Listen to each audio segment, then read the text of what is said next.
படத்திலேயே ரொம்ப முக்கியமான சீன் சொல்ல போனா அந்த மதுரை மீனாட்சி கோயில்ல வந்துட்டு தனலட்சுமியை காப்பாத்திட்டு வேலு வந்து முத்துப்பாண்டி அடிக்கிற சீன் தான். அது வந்து நான் கேட்டப்ப காலைல 6 மணிக்கு ஷூட் பண்ணதா சொன்னாங்க. அந்தோட ஃபைட் அந்த அங்க இருந்தே வந்து சேஸ் ஆரம்பிச்சிடும். அங்க இருந்தா ஃபைட் தொடர்ந்து ஒரு அதுக்கப்புறம் ஒரு 1/4 மணி நேரம் ஃபைட் தான் நடக்கும் படத்துல. அந்த சீன் சீக்வன்ஸ் பத்தி சொல்லுங்க சார். ஒரு பெரிய ரவுடியா இருப்பான் பிரகாஷ்ராஜ். அந்த ரவுடின்றது விஜய் சாருக்கு தெரியாது. ஒரு பொண்ணு வந்து சேஸ் பண்ணிட்டு கொண்டு வருவாங்க. அப்போ விஜய் சார் வந்து திடீர்னு பார்க்கும்போது அந்த பொண்ணை யாரோ ஒருத்தர் கிட்னாப் பண்ணுறாங்களோ ஏதோ தட்டல் பண்ணுறாங்க அப்படின்ற மாதிரி ஒரு மெயினில் இருக்கும். அவரை பொறுத்த கேஷுவலாக வந்து பிரகாஷ்ராஜ் அடிச்சிடுவார். ஏன்னா வந்து அவர் வந்து ஒரு பெரிய தாதா, ஒரு பெரிய ஒரு ஊருக்கே வந்து ஆட்டி படைக்கிற ஒரு தாதான்றதெல்லாம் விஜய்க்கு தெரியாது. எந்த ஃபைட் பிளாக் எடுக்கும்போது நிறைய டேக் போச்சுல ரொம்ப கஷ்டப்பட்டு எடுத்தோம் அப்படின்னா எந்த ஃபைட் சார்? இந்த கார் சேசிங் இருக்குது பாருங்க, அதுதான் வந்து ரொம்ப லேட்டாக இருக்கும். நம்ம 10-15 நாள் ஆச்சு. அது இங்கே கொஞ்சம் மேட்ச் பண்ண கொஞ்சம் ஒரு ஆந்திரா பார்டருக்கு போனோம், அங்கேருந்து மேட்ச் பண்ணோம். அதுமாரி அது சீக்வன்ஸ் வந்து ரிஸ்க் எடுத்து பண்ணார் விஜய் சார். போயிட்டு இருக்கும்போது பின்னாடி வெடிக்கும். அதுக்கு ஒரு ரிஸ்க் எடுத்து பண்ணது அது. அப்போ விஜய் சார் கூப்பிட்டு கேட்டார், நான் வந்து பாம்பு மேலே போவேன், தாண்டினா பொறுத்து தானே வெடிப்பீங்க நீங்கள், அது கொஞ்சம் கரெக்டாக பண்ண முடியுமானாரு. இதுக்கு ஒரு ரிஸ்க்காக இருக்க மாஸ்டர், மாற்றிடலாமா ஏதாவது அப்படின்னாரு. சார் அந்த எஃபெக்ட் நல்லா இருக்கும், அப்போ தான் நீங்கள் இது பண்ணுறது அப்படி இப்படின்னு சொல்லி சொன்னால் நான் பாம்புக்காரன் நான் பார்த்துக்கிறேன் சார்ண்ணே. அது கரெக்டாக அதே மாதிரி பார்த்தீங்கன்னா சேசிங்கில் போகும்போது ஜீப்பு தாண்டதுக்குள்ளே பாம்பு கரெக்ட் தான். ஐயோ, ஜீப்புடைய பின்னாடியே வச்சிச்சு. நீங்கள் ஒரிஜினலில் பார்த்தீங்கன்னா அந்த ரியாக்ஷன் பாருங்கள், அவருடைய ரியாக்ஷன் பார்த்தீங்கன்னா தெரியும், நல்லா தெரியும். அந்த சவுண்டுக்கு அது கண்ணுங்கெல்லாம் ஒரு மாதிரி மிரட்டலாகி திருப்பி அவர் ஸ்டடி ஆவார். அதுக்கப்புறம் கண்ட்ரோல் பண்ணி போயிட்டார் அவர்.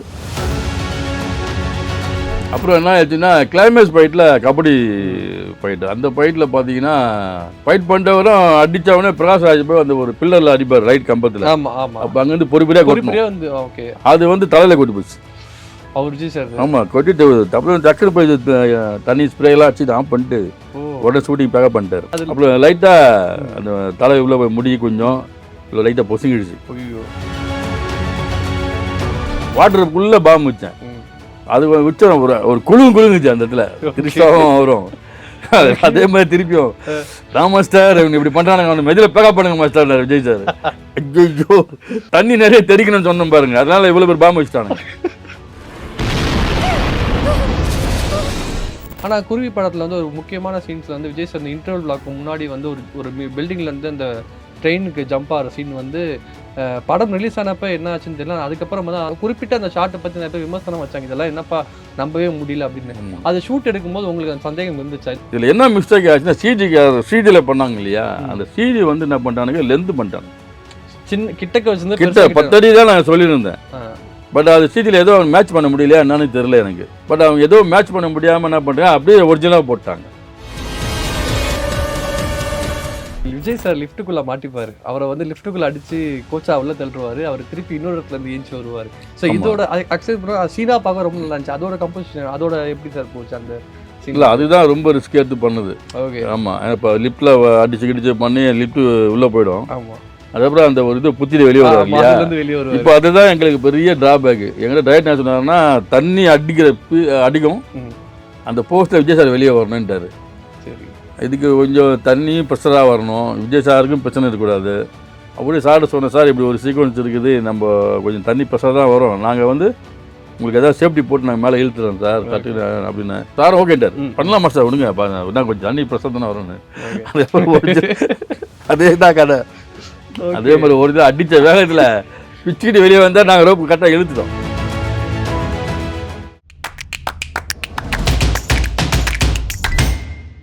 ஆவ்னி cinemas Benz media private limited வழங்கும் சுந்தர் சியின் அரண்மனை 4 திரையரங்குகளில் வெற்றி நடை போடுகிறது. நோவா சங்கமம் premium plots and villas at Manapakkam. For booking, contact 9564012345.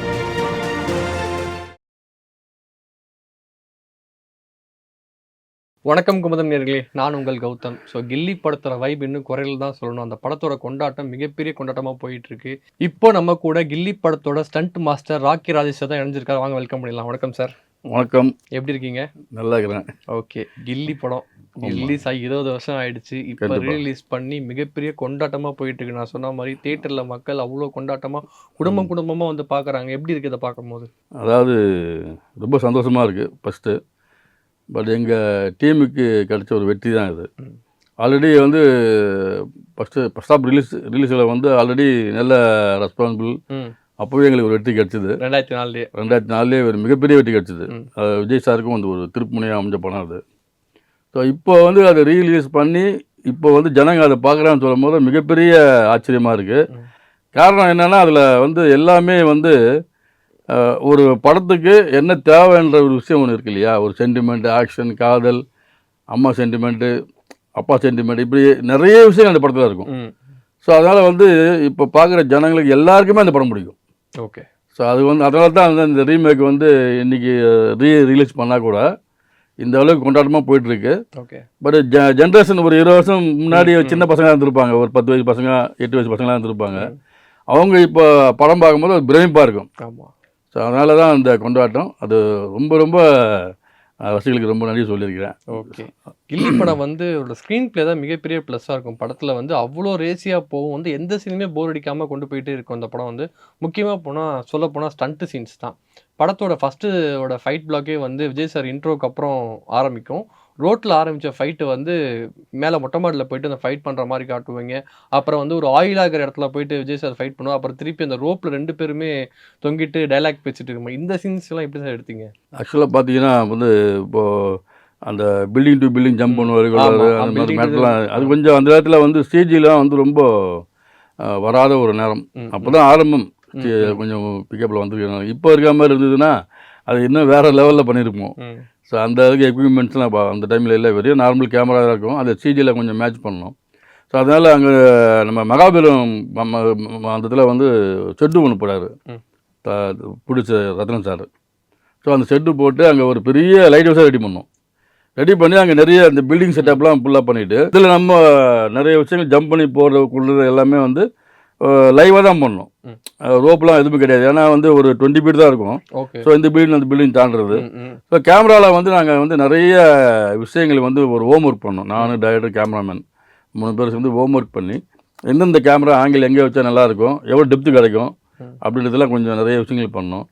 அப்புறம் வந்து பார்த்திங்கன்னா அந்த படத்தில் அந்த ஃபைட்டு கொஞ்சம் டிஃபரெண்ட்டாக வரணுன்றதுக்கோசம் ஆயிலுக்குள்ளே போய் ஃபைட் பண்ணணும்னு சொல்லி அந்த ஆயிலெலாம் ஊற்றி அது ஒரு செட்டப் பண்ணோம். ஓகே. செட்டப் பண்ணி அது ஒரு ரிஸ்க் எடுத்து விஜய் சார் ரொம்ப நல்லா பண்ணார். ஏன்னா ஆயிலில் வந்து ஃபைட் பண்ணுறது ரொம்ப கஷ்டம். அதுலேயே வந்து ஏன்னா லெக்லாம் வச்சு ஃபைட் பண்ண முடியாது. அது 2 வாட்டி வலிக்கு ஸ்கிட் ஆச்சுட்டு அவர் நிறைய வாட்டி. இருந்தாலும் வந்து மேனேஜ் பண்ணி சார் நல்லா பண்ணார். ஓகே. விஜய் சாருக்கு வந்து உண்மையுமே அது ஒரு பெரிய பிரேக்கான ஒரு ஃபைட்டு அந்த ஃபைட்டு. பட் அது அந்த ஃபைட்டோட கிளாப்ஸோட அந்த படம் விறுவிறுன்னு ஆரம்பிக்கும். ஓகே. இந்த படம் வந்து ஒக்கடு படத்தோட ரீமேக் தான். ஸோ வந்து அந்த படத்தில் ஸ்டண்ட்டும் இந்த படத்தை ஸ்டண்ட்டுக்கும் நிறைய வேரியேஷன் டிஃப்ரெண்ட்டாகவே இருக்கும். என்ன விஷயம்லாம் உங்களுக்கு மாற்றுறதுக்கு ரொம்ப சேலஞ்சாக இருந்துச்சு? இல்லை, டோட்டலாக வந்து நமக்கு இந்த ஓப்பனிங் போயிட்டுருக்கு இல்லையா, அவங்க வேறு மாதிரி பண்ணியிருப்பாங்க. ஸோ வந்து அந்த சாயல் வரக்கூடாதுன்னு சொல்லி நானும் டைரக்டரும் பிளான் பண்ணோம். அப்போ டைரக்டர் தான் நல்லா சில ஐடியாலாம் கொடுத்தாரு. இந்த மாதிரி டிஃப்ரெண்ட்டாக மாற்றி பண்ணணும், என்ன பண்ணுவீங்க மாஸ்டர், ஏன்னா அதில் வந்தாமல் நம்ம இருக்கக்கூடாது. நானும் கதையில் வந்து நிறைய மாற்றிருக்கேன் நம்ம தமிழ் படத்துக்கு வரா மாதிரி. அதனால தான் நான் இப்போ யோசனை பண்ணி பல விஷயங்கள்லாம் அதை உள்ளே இன்க்ளூட் பண்ண பிறகு தான் அந்த ஃபைட்டை சேஞ்ச் பண்ணோம். ஓகே. சேஞ்ச் பண்ணி அதை வந்து புது கலராக கொண்டு வந்தோம். அந்த படத்தில் வந்த மாதிரி இருக்கக்கூடாதுன்னு சொல்லி அதை கலரை மாற்றி கொண்டு வந்தோம். ஸோ அதுதான் அந்த ஃபைட்டுக்கு சக்ஸஸ் காரணம். அது மட்டும் இல்லாமல் வந்து கபடி மேட்ச் நடக்கும் நடுவில் ஃபைட்டு நடக்கும். கபடியில் வந்து அந்த பிளேடு வச்சுட்டு ஒருத்தர் வருவார். அவரை விஜய் சார் வந்து இப்படி பிடிச்சி கீழே தள்ளி கீழே போட்டதுக்கப்புறம் ஒரு பஞ்செலாம் பேசுவார். அங்கே உங்களோட இன்புட் எப்படி சார் இருந்துச்சு? அதான் அந்த சீக்வன்ஸ் வந்து டைரக்டர் வந்து முதல்ல ஒரு கதை சொன்னார். அதாவது யூஸ்வலாக கபடி நம்ம பண்ணுவோம், நிறைய பேர் அது எப்படி போய் கேட்ச் பண்ணுறதுக்கூடலாம் இருக்கணும். ஆனால் இதை வந்து கபடியில் ஜெயிக்கக்கூடாது அப்படின்ற ஒரு விஷயத்துக்காக பிளான் பண்ணுவானுங்க. அது என்னென்ன பிளான்ன்றதை டைரக்டருக்கு சொன்னார் என்கிட்ட. இந்த மாதிரி ஒரு பிளேடு கொண்டு வருவான், இந்த மாதிரி விஷயம் கொண்டு வருவான், இதுக்கு ஏற்ற மாதிரி நீங்கள் கம்போஸ் பண்ணுங்கள், அப்போ தான் வந்து நம்ம நேச்சுரலாக இருக்கும் அப்படின்னு சொல்லி டைரக்டர் சொன்ன அடிப்படையில் நம்ம அதை வந்து ஒரு சீக்வன்ஸ் கிரியேட் பண்ணி அங்கேயே ரிஹர்சல் பார்த்து அதுக்கான க்ளோஸ்அப்ஸு கேமரா எங்கெங்கே இருக்கணும் என்னென்னு பார்த்து அது மாதிரி டிபெண்ட் பண்ணி அவர் சொன்ன அந்த கதைக்கு ஏற்ற மாதிரி அதை கொண்டு வந்தேன் அந்த ஃபைட்டை. ஓகே. அதாவது தான் அந்த ஃபைட் வந்து த்ரில்லாக அமைஞ்சது நமக்கு. ஓகே. ஆமாம். இதில் வந்து விஜய் சாரோட பாடி லாங்குவேஜ் வந்து கொஞ்சம் வேற மாதிரி இருக்கும். ஃபைட்டை ஒவ்வொன்றும் வந்து அவர் ஃபைட்டை அடிக்க போறான்னு சொல்றதுக்கு முன்னாடியே வந்து இந்த கையை அப்படி பண்ணிட்டே இருப்பார். இது யாரோட இன்புட் சார்? இது டைரக்டரோட ஐடியா சார். அப்படிங்களா? ஆமாம். ஓகே. அது வந்து நம்ம ஏதாவது ஒரு மேனரிசம் ஒன்று பண்ணோம் அப்படின்னு சொல்லிட்டு நானும் அவர் பேசிட்டு இருந்தோம். ஓகே. அப்போ நான் ஒரு ஸ்டைல் காட்டினேன், அவர் ஸ்டைல் காட்டினேன், மாற்றி பண்ணும்போது டக்குன்னு டைரக்டர் சொன்னா, இல்லை மாஸ்டர் ஒரே ஒரு விரல் வச்சுட்டு லைட்டாக அப்படியே பண்ணுவோம் போல் அது எப்படி இருக்குனாரு. சார் நல்லா இருக்கும் சார், பில்டப் நல்லா இருக்குன்னு சொல்லி சொன்னது தான் டைரக்டருடைய அவுட்புட் தான். அது அவர் சொன்னது தான். ஓகே. படத்துலேயே ரொம்ப முக்கியமான சீன் சொல்ல போனால் அந்த மதுரை மீனாட்சி கோயிலில் வந்துட்டு தனலட்சுமியை காப்பாற்றிட்டு வேலு வந்து முத்துப்பாண்டி அடிக்கிற சீன் தான். அது வந்து நான் கேட்டப்ப காலைல 6 மணிக்கு ஷூட் பண்ணதா சொன்னாங்க. அந்தோட ஃபைட் அந்த அங்கேருந்தே வந்து சேஸ் ஆரம்பிச்சிடும். அங்கேருந்து தான் ஃபைட்டு தொடர்ந்து ஒரு அதுக்கப்புறம் ஒரு 1/4 மணி நேரம் ஃபைட்டு தான் நடக்கும் படத்தில். அந்த சீன் சீக்வன்ஸ் பற்றி சொல்லுங்க சார். இல்லை அதுதான் அது அந்த படத்தோட சீக்வன்ஸ் அது இல்லையா. அது அதாவது ஒரு பெரிய ரவுடியாக இருப்பான் பிரகாஷ்ராஜ். அந்த ரவுடின்றது விஜய் சாருக்கு தெரியாது. ஒரு பொண்ணை வந்து சேஸ் பண்ணிட்டு கொண்டு வருவாங்க. அப்போ விஜய் சார் வந்து திடீர்னு பார்க்கும்போது அந்த பொண்ணை யாரோ ஒருத்தர் கிட்னாப் பண்ணுறாங்களோ ஏதோ தட்டல் பண்ணுறாங்க அப்படின்ற மாதிரி ஒரு மைண்டில் இருக்கும். அவரை பொறுத்த கேஷுவலாக வந்து பிரகாஷ்ராஜ் அடிச்சிடுவார். ஏன்னா வந்து அவர் வந்து ஒரு பெரிய தாதா, ஒரு பெரிய ஒரு ஊருக்கே வந்து ஆட்டி படைக்கிற ஒரு தாதான்றதெல்லாம் விஜய்க்கு தெரியாது. ஸோ அதனால் அதுதான் வந்து அந்த கதையோட யதார்த்தமே என்னென்னா, இப்போ நம்மளே ரோட்டில் போனால் கூட யாராவது ஒரு பெரிய ஆள் இருப்பான், நமக்கு தெரியாது, கோவத்தை பட்டுன்னு அடிச்சிடுவோம். அப்போ அதுக்கப்புறம் தான் தெரியும் அவன் பெரிய இது சொல்லி, அதுக்கப்புறம் தான் நமக்கு விஷயங்கள் வரும். அதுமாரி தான் அந்த சீக்வன்ஸ் வந்து லைவாக இருந்தது. ஓகே. ஸோ அந்த லைவாக இருந்தது காரணமே வந்து டைரக்ட் கொண்டு போன அந்த சீக்வன்ஸு. அதனால் அது அந்த முறை அடித்தவொடனே பிரகாஷ் ஸ்டாக் ஆகிடுவா போல் அந்த அடிச்சாடியில் அந்த ஸ்பார்க் ஆகி போய் உழுவ போல அது இதில். ஓகே. ஸோ அது முதல்ல வேறு மாதிரி இருந்தது. நான் சொன்னேன் கொஞ்சம் அடித்தா அந்த ஸ்பார்க்கில் தெரிவிடுங்க சார், கொஞ்சம் பவர்ஃபுல்லாக இருக்கும் அப்படின்னு சொன்னால் நல்லா இருக்குமா சார் பண்ணுங்க அப்படின்னு சொன்னால் ஃபஸ்ட் அடித்தவொடனே பிரகாஷ் மிரண்டு போய் பார்ப்பா போல். ஸோ அது தேட்டரில் சரியான கிளாப்ஸு. ஓகே. நாங்கள் வந்து ரொம்ப ரசித்து பார்த்தோம் அந்த சீனை. ஸோ ரொம்ப பிடிச்ச சீன் எனக்கு அந்த படத்தில். ஓகே. எந்த ஃபைட் பிளாக் எடுக்கும்போது நிறைய டேக் போச்சு இல்லை ரொம்ப கஷ்டப்பட்டு எடுத்தோம் அப்படின்னா எந்த ஃபைட்டு சார்? இல்லை எல்லா ஃபைட்டுமே வந்து யூஸ்வலாக வந்து நமக்கு வந்து ஒன் மோர் போவோம், 1 or 2 டேக் போவோம். விஜய் சார் பொறுத்த வரைக்கும் சொல்லவே தேவையில்ல. ஒரு ஃபைட் சீன் வந்து 16 நாள் எடுத்தோம் அப்படிங்கிற மாதிரி ஏதோ சொன்னதா ஒரு ஞாபகம். ஆமாம் சார், 16 நாள்ன்றது வந்து சேசிங் எடுத்தோம் சார் நம்ம. ஓகே. இந்த கார் சேசிங் இருக்குது பாருங்க, அதுதான் வந்து ரொம்ப லேட்டாக எடுத்தோம். நம்ம 10-15 நாள் ஆச்சு. அது இங்கே கொஞ்சம் மேட்ச் பண்ணோம், கொஞ்சம் ஒரு ஆந்திரா பார்டருக்கு போனோம், அங்கேருந்து மேட்ச் பண்ணோம். அதுமாரி அது சீக்வன்ஸ் வந்து ரிஸ்க் எடுத்து பண்ணார் விஜய் சார். ஏன்னா சேசிங் வந்து நேச்சராக இருக்கணும்னு சொல்லி பல விஷயங்கள் வந்து நாங்கள் பிளான் பண்ணோம். அதில் பார்த்தீங்கன்னா டிஃப்ரெண்ட்டாக வந்து ஒரு கார் கூட மரத்தில் போய் மோதும். ஸோ அது வந்து அப்போவே எல்லாம் அங்கேயே கை தட்டாங்க. ரிஸ்க் எடுத்து பண்ணார் ஒரு நம்ம ஸ்டன்மேன் நம்ம பண்ண ரொம்ப பாராட்டக்கூடிய விஷயம். ஸோ அது மாதிரி அந்த ஃபைட்டு தான் ஒரு 15 நாள் ஆச்சு. மற்றபடி 1 more போனதெல்லாம் வந்து யூஸ்வலாக போகிறது தான். 1 more போவோம், அப்படி திரும்ப ரீடேக் பண்ணுவோம். ஸோ அந்த மாதிரி தான். பட் ஆனால் விஜய் சார் பொறுத்தவரையும் ஒரு கம்போஸ் பண்ணோம்னா அது உடனே ஈஸியாக பண்ணுவார். ஓகே. ஸோ அந்தளவுக்கு ஒரு டேலண்டட் பர்சன். ஓகே. இந்த ஷூட்டிங் நடக்கும்போது விஜய் சார் அடிபட்டுதா கில்லியோட ஷூட்டிங்கில்? ஆமாம், கில்லி அடிபடுறதுன்னா ஒரு 2 இடத்துல நம்ம சொல்லலாம். ஒன்று வந்து சேசிங் பண்ணும்போது என்ன ஆச்சுன்னா பாம்ஸ் அங்கங்கே பிளாஸ்ட் ஆகும்.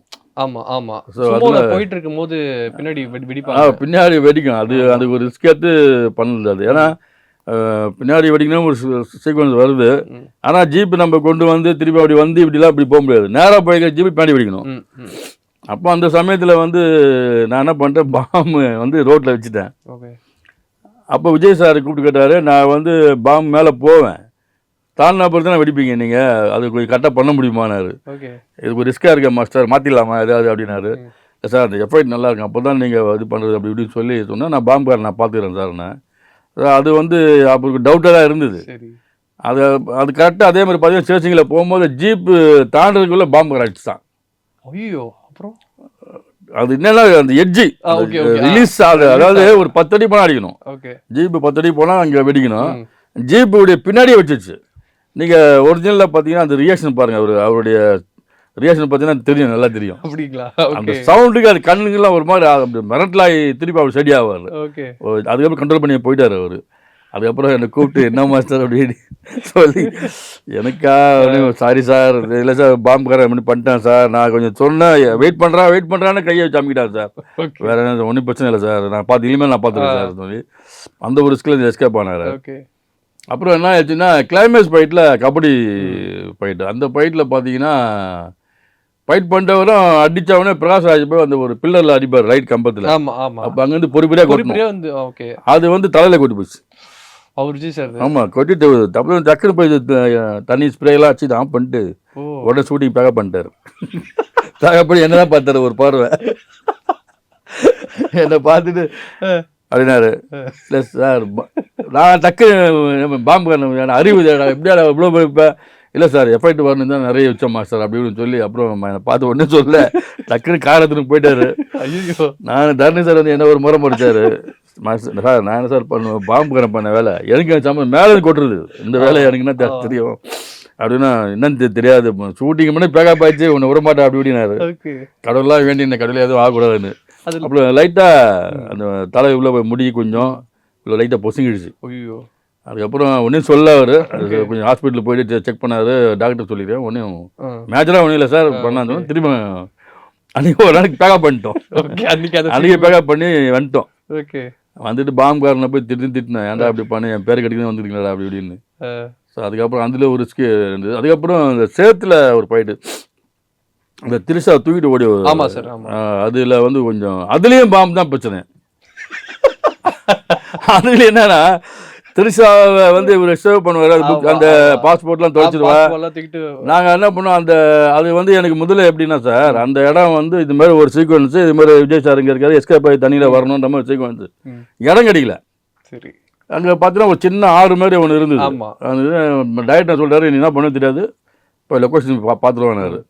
சரின்னு சொல்லிட்டு நான் என்ன பண்ணேன், லொக்கேஷன் பார்த்தா தண்ணி அங்கே கொஞ்சம் இருக்குது இங்கே கொஞ்சம் இருக்குது, இங்கெல்லாம் தண்ணி இல்லை அப்படின்னா நான் பண்ணேன், டக்குன்னு அந்த மேனேஜரை கூப்பிட்டேன், சார் அந்த அந்த இந்த வண்டிங்கெலாம் இருக்குல்ல பள்ளம் போடுவோம் எடுக்குமே ஐடியாலிக் வண்டி, அது ஒரு 5-6 வண்டி கொண்டு வர சொல்லிட்டு ஃபுல்லாக அந்த ஒரு 6 மாரியே பண்ணோம். அந்த ரெடி பண்ணணும், அது அங்கே தண்ணி அங்கே இருக்குது, தண்ணி இந்த இடத்துக்குலாம் வரணும் இல்லையா, லென்த்து வேணும். பைரட்ஸ் ஓடி வராங்க, லென்த்து ஓடி வரும்போது ஒரு இந்த பொண்ணு தூக்குவார், அங்கே ஒரு பாம்பு அடிக்கும் இங்கே பாம்பு அடிக்கும். அப்படி இருக்கும்போது என்ன பண்ணோம், அதே நேரத்தில் அதெல்லாம் க்ளீன் பண்ணி பெரிய ஆறாகிட்டோம்.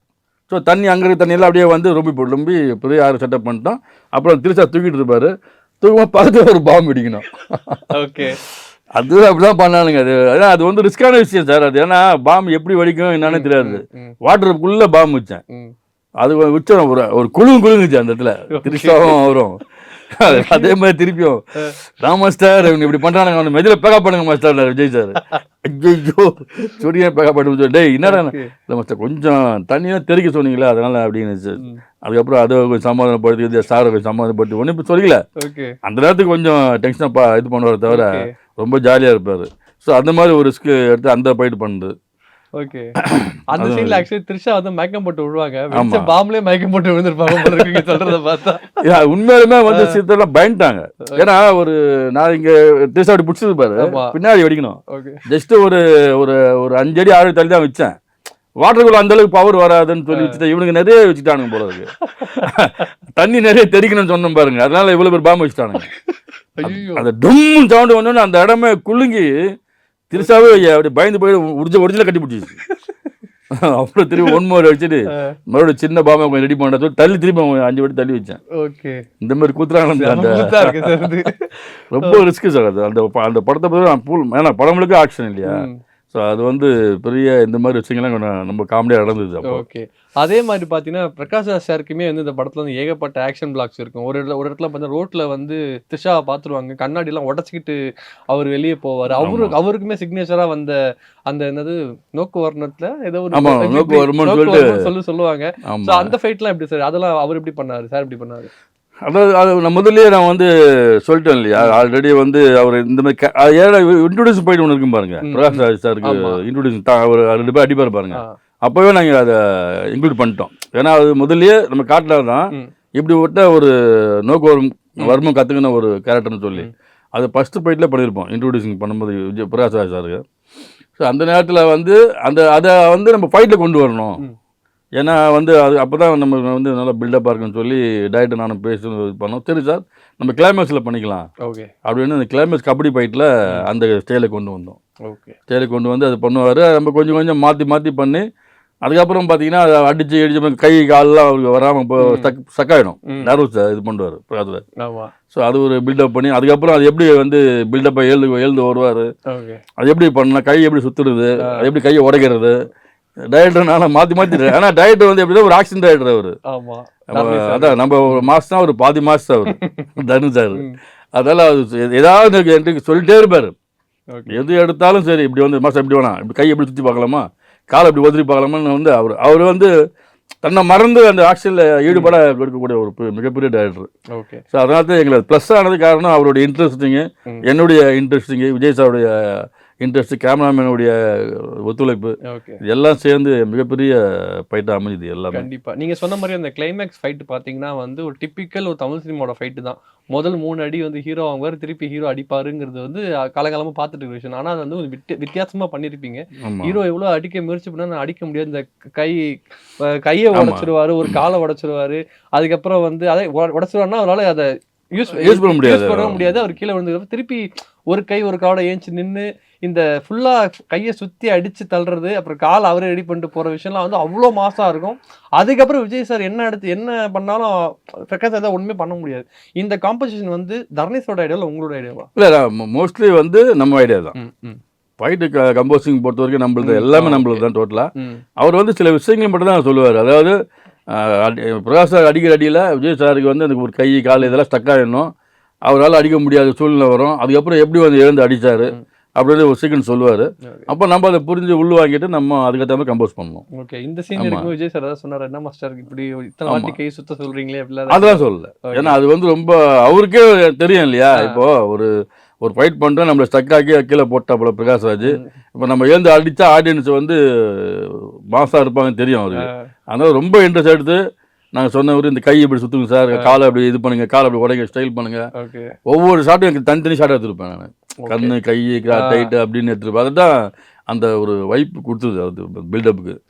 அதனால இன்ட்ரெஸ்ட் எடுத்து பண்ணார். அதில் ஒன்றும் அந்த மாற்றம் இல்லை. இந்த கை சரி பண்ண விஷயம் வந்து ஒரு துப்பாக்கி படத்துலையுமே அது வந்து அதே மாதிரி ஒரு சீன் சீக்வன்ஸ் இருக்கும். ஆமாம், அவருக்கு அது பிடிச்சது, அது ஸ்டைல் பிடிச்சது. ஓகே கில்லியில் அது பண்ணி அது ஸ்டைலு பிடிச்சோடனே அது ரசிகரும் வந்து ரொம்ப ஏற்றுட்டாங்க. அது கொஞ்சம் அவர் ஃபாலோ பண்ணாருன்னு நினைக்கிறேன். அந்த துபாய் பற்றி அந்த ஸ்டைல் பண்ணுறது, அதனால கொஞ்சம் அது கொஞ்சம் ஃபாலோ பண்ணியிருப்பாரு. ஓகே ஸோ படம் ரிலீஸ் ஆகிடுச்சு, மிகப்பெரிய ஹிட்டு, கொண்டாட்டமாக இருந்துச்சு. 2004 முதல் பாராட்டு யார்கிட்ட இருந்துச்சு கிடச்சிது? எனக்கு வந்து அப்போவே விஜய் சார் பாராட்டினார். விஜய் சார் ஃபோன் பண்ணி மாஸ்டர் நம்ம டீம்லாம் வாழ்த்து சொல்லுங்க, மிகப்பெரிய வெற்றி, ரொம்ப நல்லா வந்திருக்கு மாஸ்டர், நம்ம அப்படியே நம்ம கண்டினியூ பண்ணுவோம் அப்படி இப்படின்னு சொன்னார். ஓகே ஸோ அது அவரு இப்போ டைரக்டர் சார் ஃபோன் பண்ணார். அதுக்கப்புறம் ரத்னம் சார் எனக்கு ஃபோன் பண்ணார். ஓகே ஃபோன் பண்ணி மாஸ்டர் நம்ம டீமு கஷ்டப்படுறது வேஸ்ட் ஆகலை, ஓகே அந்தளவுக்கு நல்லா வந்துருக்கு மாஸ்டர், எல்லாருக்கும் வாழ்த்துக்கள்னு சொல்லி சொன்னாங்க. நீங்கள் பண்ண ஃபைட்லேயே வந்து எந்த ஃபைட் இப்போ வரைக்கும் நல்லா மறக்கவே முடியாது அப்படி ஒரு ஃபைட்னா எந்த படத்தில் அமைஞ்சது? நிறைய ஃபைட் இருக்கு சார், சொல்லணும்னா அது இல்லை. இப்போ நீங்கள் சொன்னீங்களே அந்த மாதிரி கொஞ்சம் காமெடியாக இந்த மாதிரிலாம் பண்ணானுங்க அப்படின்னு சொல்லிட்டு, அந்த மாதிரி ஏதாவது வேறு ஏதாவது சம்பவம் இருக்கா?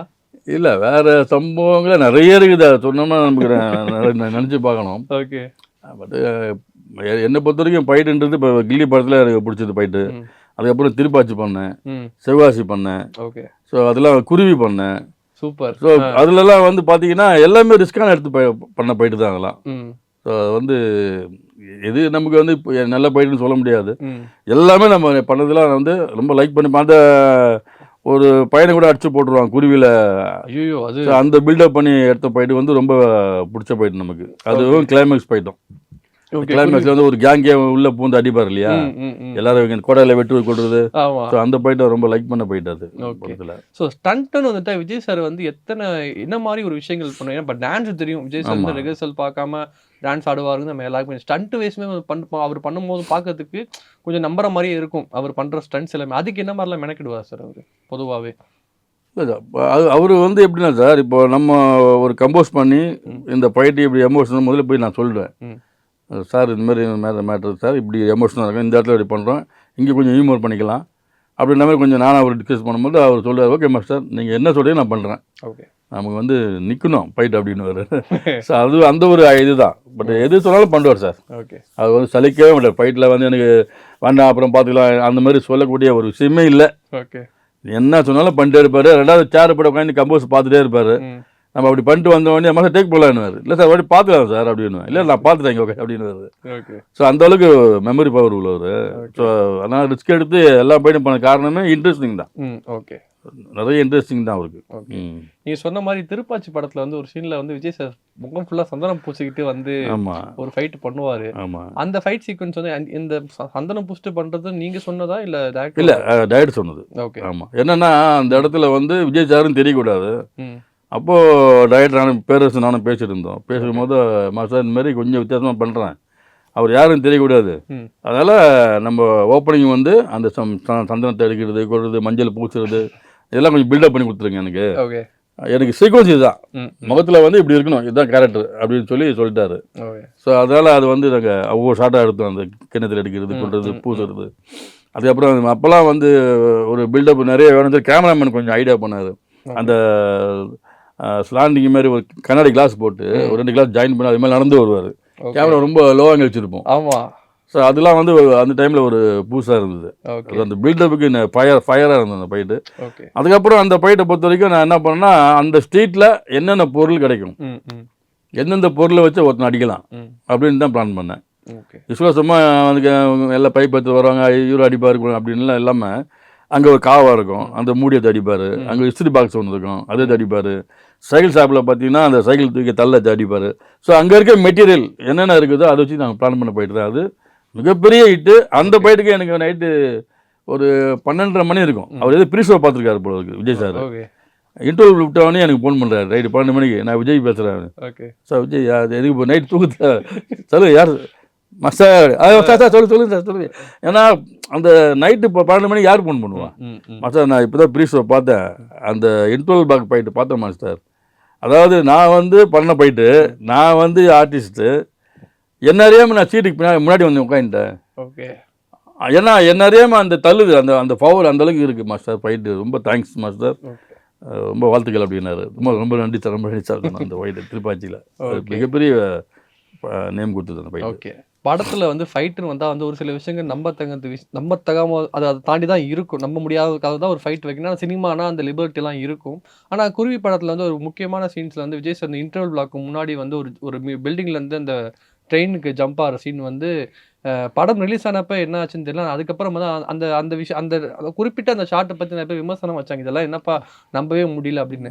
அதை ஷூட் எடுக்கும்போது உங்களுக்கு அந்த சந்தேகம் இருந்துச்சா? இந்த மாதிரி ஆடியன்ஸ் இந்த மாதிரி கலவையான ஒரு விமர்சனத்தை இப்போ சொல்லுவாங்க நீங்கள் எதிர்பார்த்து? இல்லை சார், நாங்கள் அது என்னென்னா அது நாங்கள் பிளான் பண்ணது வேறு.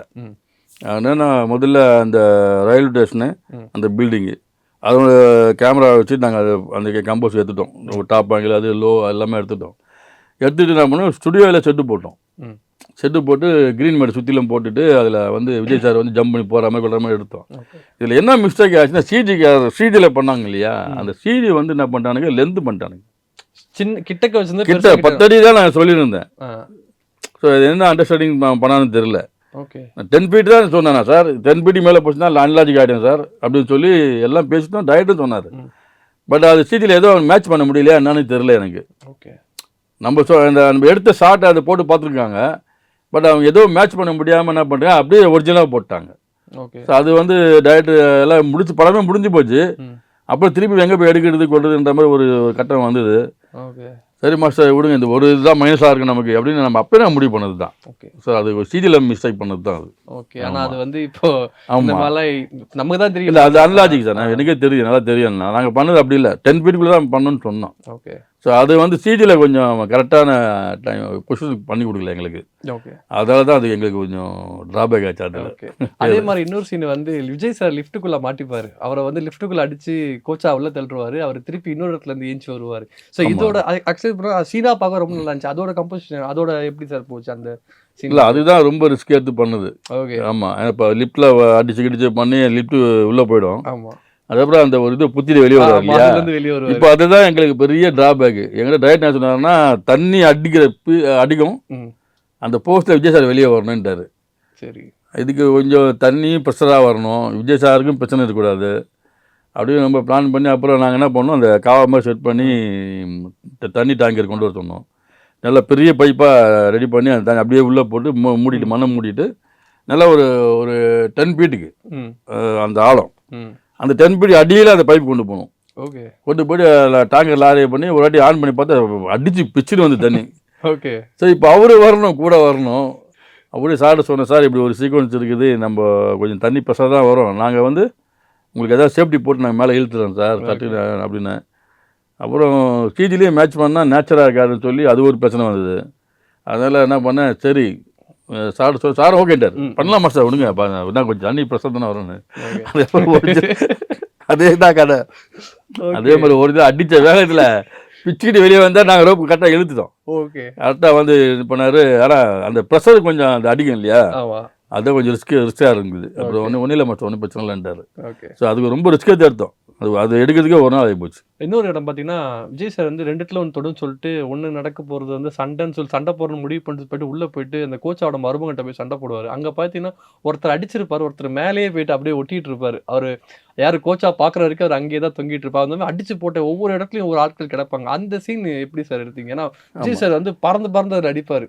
அப்போ பிஜிஎம் வேற வந்து குருவி அடிச்சான்னு வேற வரும். அது பார்க்க ரொம்ப சூப்பராக இருக்கும் அந்த சீன்ஸ், அந்த சீக்வன்ஸ். அதுதான் டைரக்டர் அவர் வந்து சில விஷயங்கள் சொன்னார், இந்த மாதிரிலாம் கொஞ்சம் நடுவில் இருக்கணும் அப்படின்னு. அப்போ நிறைய கொஞ்சம் இங்கிலீஷ் படம் தான் கொஞ்சம் போய் போட்டு பார்த்தோம். ஓகே.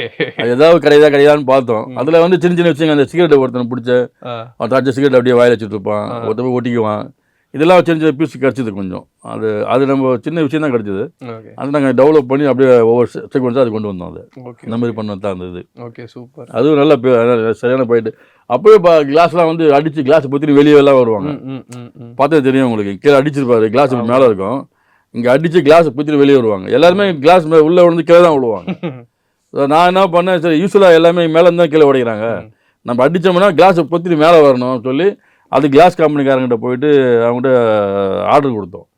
என் நடுவில் எனக்கு ஹோல்ஸ் ஒன்று பண்ணி கொடுங்க அது சொல்லி கொடுத்து, அதுக்கப்புறம் அது ஹோல்ஸ் வழியாக ரோப் கொடுத்து அதுக்கப்புறம் அடித்து தூக்கிட்டு தான் அந்த ஷாட்லாம். ஸோ அது நல்ல பிரமாதமாக அமைஞ்சது அந்த fight. Super super super. So கடைசி எப்போ சார் விஜய் சாரை வந்து பார்த்து பேசுனீங்க? ரொம்ப ரொம்ப ரொம்ப வருஷம் ஆச்சு சார். ரொம்ப வருஷம். ஆமாம். என்னுடைய மகள் திருமணம்னு நினைக்கிறேன், அவர் திருமணத்துக்கு போய் பார்த்தேன். ஸோ அப்போ சார் கொஞ்சம் பிஸியாக இருந்தாலும் வர முடியல அவரால். வருஷம் இருக்கும் இருக்கும் ஒரு 4 இயர்ஸ் இருக்கும். Okay okay. 2020. ஆமாம், 4 இயர்ஸ் இருக்கும். அதுக்கப்புறம் பார்க்கல. சரி, நம்ம காலகட்டங்கள் அப்படியே பண்ணிட்டு இருந்தோம் கொண்டோம் அப்படியே. இப்போ கொஞ்சம் நிறைய விஷயங்கள்லாம் மாறி இருக்கு. சாரை டிஸ்டர்ப் பண்ணக்கூடாதுன்னு சொல்லிட்டு நான் அப்படியே எதுவும் போகல. பட் எப்போ போனாலும் எனக்கு என்னை பொறுத்த வரைக்கும் அவர்கிட்ட ஒரு நல்ல ஒரு மரியாதை இருக்கும். எப்போ யார் எப்படி சொன்னாலும் சரி, நான் வந்துன்னு சொன்னால் உடனே உள்ளவர் சொல்லுவார். அப்படி ஒரு குணம் உள்ளவர். ஏன்னா எனக்கு சின்ன வயசுலேருந்து தெரியும் இல்லையா, ஒரு 12 வயசுலேருந்து எனக்கு பழக்கம். ஓ அப்படிங்களா? ஆமாம். அதனால் சின்ன வயசில் ஒரு 12 வயசு இருக்கும் அவருக்கு. அப்போ நான் அவருடைய அப்பா படம் தான் பண்ணியிருந்தேன் நான். அப்போ விஜயகாந்த் சார் படம் ராஜதுரை ஏதோ ஒரு படம் பண்ணார் நினைக்கிறேன். அவரோட டிஸ்கஷன் போயிருக்கும்போது அப்போ விஜய் உள்ள ஒரு 12 வயசு சின்ன பையன் ஜாலியாக வந்து அங்கில் அப்படி இப்படி பேசுவார். அப்புறம் சாப்பாடுலாம் சாப்பிடுங்க அங்கில்னா, சரி சாப்பிட்றோம்ப்பா அப்படின்னு சொல்லிட்டு சாப்பாடுலாம் சாப்பிட்டு போவோம். அந்த அளவுக்கு பழக்கம் சின்ன வயசுலேருந்து. அதுக்கப்புறம் செந்தூர பாண்டி வந்து அவருக்கு வேறு நேம் வந்தது அந்த படத்தில். ஸோ இப்போ கில்லி ரிலீஸ் ஆகிடுச்சு, உங்கள் ஃபேமிலியோட போய் பார்த்துருப்பீங்க கண்டிப்பாக. உங்களோட ஃபேமிலியோட பார்க்கும்போது வந்து உங்கள் பசங்க இல்லை உங்கள் நிறைய உறவினர்கள் வந்து பார்க்கும்போது 20 வருஷம் ஆகி இந்த ஃபைட்லாம் சூப்பராக எடுத்திருக்கு அந்த மாதிரி அதை இப்போ பாராட்டினாங்களா? நிறைய எனக்கு கிளிப்பிங்ஸ் நிறைய வந்திருக்கு. ஓகே. அதாவது என்ன ஸ்டன் மேன் இருக்காங்க இல்லையா, ஸ்டன் மேனு, ரிலேஷனு, ஃப்ரெண்ட்ஸுங்க, அவங்க தேட்டரில் போயிட்டு அந்த கத்துற சீன்லாம் இருக்குது பாருங்கள், ஃபைட் பண்ணுற சீன்லாம், அதெல்லாம் எடுத்து கிளிப்பிங்ஸ் நிறைய அமைச்சிருக்காங்க. ஓகே மாஸ்டர், இந்த அப்போவே இப்படி பண்ணியிருக்கீங்க, இப்போலாம் இருக்க எக்யூப்மெண்ட்ஸு இந்த சிஜிலாம் வந்துருக்கு, கொடுத்துருந்தா வேறு மாதிரி பண்ணியிருப்பீங்க போலன்னா. அதுதான்டா லைவ். எப்போவுமே சிடியில் பண்ணுறதுலாம் லைவாக இருக்காது, நமக்கு அந்த அளவுக்கு இல்லை. ஒரிஜினாலிட்டி இருந்தது, லைவ் இருந்தது, அதை தான் இன்றைக்கி வரைக்கும் நீங்கள் ரசிக்கிறீங்க அப்படின்னு சொல்லி சொன்னேன். பசங்க கிட்ட நிறைய வந்துருக்கு, கிளிப்பிங்ஸ் நிறைய காமிச்சிருக்கானுங்க. Okay okay. அதில் எடுத்துகிட்டு மிகப்பெரிய சந்தோஷம் சார் இந்த படத்தை பொறுத்த வரைக்கும் எனக்கு. ஓகே சார், நிறைய விஷயங்கள் எங்க கூட ஷேர் பண்ணிட்டீங்க, நிறைய தெரியாத விஷயங்களை எங்களுக்கு தெரிஞ்சுக்கிட்டோம். ரொம்ப நன்றி சார் எங்களுக்கு இன்டர்வியூ கொடுத்ததுக்கு. ரொம்ப நன்றி. குமுதம் நேயர்களுக்கும் என்னுடைய நன்றியை வணக்கத்தையும் தெரிவித்துக் கொள்கிறேன். நன்றி, வணக்கம். Avni Cinemax Benzz media private limited வழங்கும் சுந்தர் சியின் அரண்மனை 4 வெற்றி நடை போடுகிறது. நோவா சங்கமம் premium plots and villas at Manapakkam. For booking, contact 9564 012345.